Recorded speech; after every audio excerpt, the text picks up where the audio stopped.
జగిత్యాల జిల్లా మెట్పల్లి పట్టణంలో బహుజన సమాజ్ పార్టీ ఆధ్వర్యంలో బహిరంగ సభ నిర్వహించారు.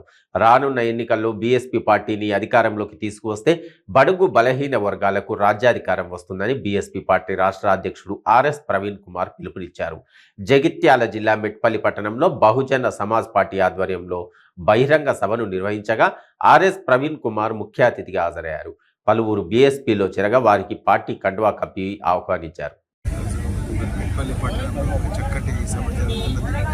మరి తెలంగాణలో బహుజన రాజ్యాన్ని స్థాపించడం కోసం బీసీ, ఎస్సీ, ఎస్టీ, మైనారిటీ, అగ్రవర్ణాలు ఉండే పేదల రాజ్యాన్ని స్థాపించడం కోసం, అందరికీ సమన్వయం కోసం మరి ఈరోజు గ్రామ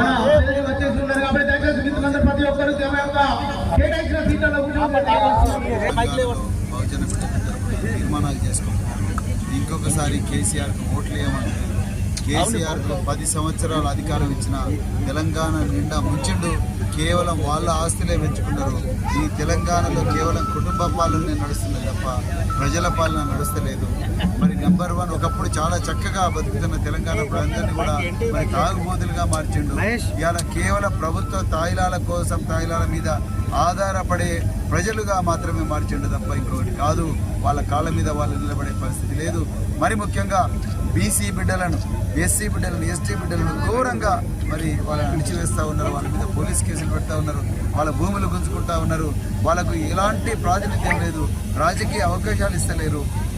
అదేవిధంగా బడ్జెట్ రిలీజ్ చేస్తలేరు. వాళ్ళు ఏ విధంగా డెవలప్ అవుతారు?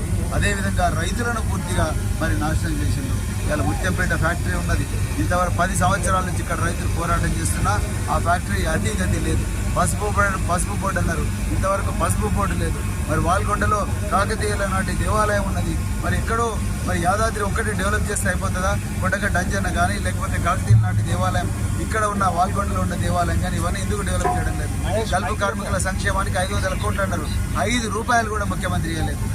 ఇది పరిస్థితి తెలంగాణలో. అందుకొరకే ఒక్కసారి మళ్ళీ ఇలా దొరలే మళ్ళీ రాజ్యం వెళ్తామంటా ఉన్నారు.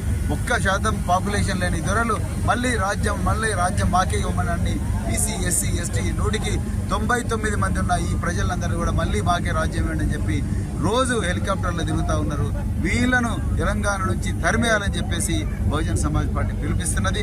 బహుజన రాజ్యం రావాలి, బీసీ, ఎస్సీ, ఎస్టీ, మైనారిటీల రాజ్యం రావాలి. అప్పుడే మనకు న్యాయం జరుగుతుందని చెప్తూ మరొకసారి అవకాశం ఇచ్చిన మెట్పల్లి మేము 119 సీట్లలో పోటీ చేస్తున్నాం. ఆల్రెడీ 20 మంది లిస్టు రిలీజ్ చేసినాం 15 రోజుల క్రితం. ఇంకా ఒక 50 మంది లిస్టు త్వరలోనే రిలీజ్ చేయబోతున్నాం.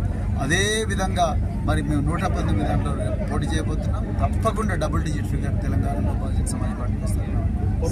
సార్ ఒక్క నిమిషం సార్, ఇప్పుడు మీరు రాష్ట్రం అంతా తిరిగేది కదా, బహుజన్లో ఎలాంటి 300 గ్రామాలు తిరిగి బహుజన్లో ఎలాంటి మార్పు వచ్చింది? దొరలంటే తీవ్రమైన వ్యతిరేకత ఉన్నది. అసలు నిజానికి 1300 మంది అమరవీరుల్లో 99% బహుజనులే ఉన్నారు. కానీ అలా తెలంగాణ వచ్చిన తర్వాత 99% సంపద 1% కూడా లేని పాపులేషన్కి పోయింది, దొరల దగ్గరికి పోయింది తప్ప తెలంగాణలో బహుజన దగ్గర రాలేదు. అందుకొరకే ప్రజలు విపరీతమైన కోపంతో ఉన్నారు. ప్రజలు వాళ్ళకి తెలుస్తున్నది.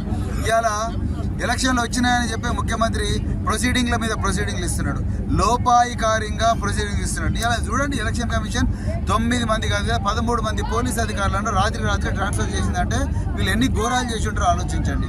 ఇవాళ వీళ్ళకి అరువైన ఆఫీసర్లను మరి డిఫరెంట్ డిపార్ట్మెంట్లో పెట్టిండ్రు.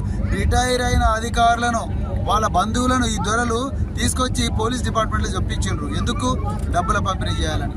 డబ్బులు ఒక ప్లేస్ నుంచి ఇంకో ప్లేస్కు మరి పోలీసు వాహనాలు తరలించాలని. ఇంకొక ఆయన తీసుకొచ్చి హెల్త్ కమిషన్లు పెట్టారు. ఎందుకు? అంబులెన్స్లో డబ్బులు తరలించాలని చెప్పేసి. వాళ్ళకి ఇష్టమైన కలెక్టర్ల ద్వారా పాత డేట్తో సంతకాలు పెట్టిస్తూ స్కీములు చేస్తూ ఉంటారు. ఇప్పటికి కూడా ఎమ్మెల్యే అభ్యర్థులు దళిత బంధు వచ్చింది మీకు కలెక్టరేట్లు ఉన్నది చూడు మెసేజ్ చూపిస్తూ ఉన్నారు.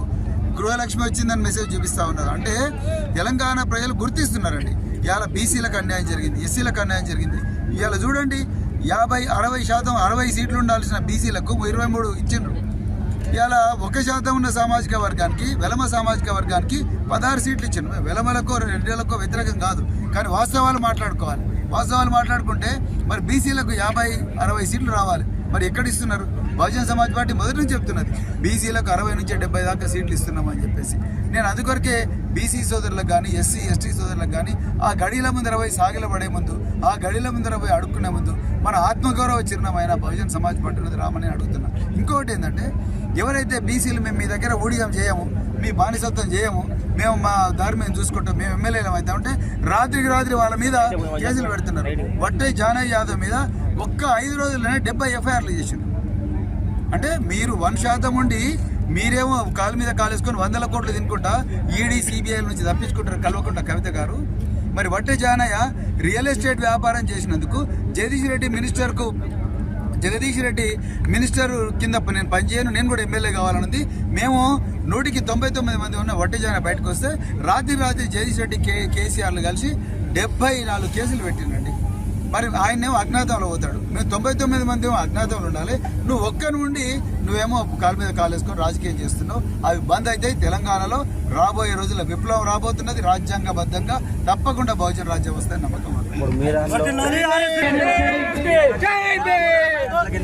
మా దాంట్లో బీసీలకు 60 దాకా సీట్లు ఇస్తున్నారు, బరాబరి ఇస్తాం. ఎందుకంటే పాపులేషన్ 50% ఉన్నది. మా బహుజన సమాజ్ పార్టీలో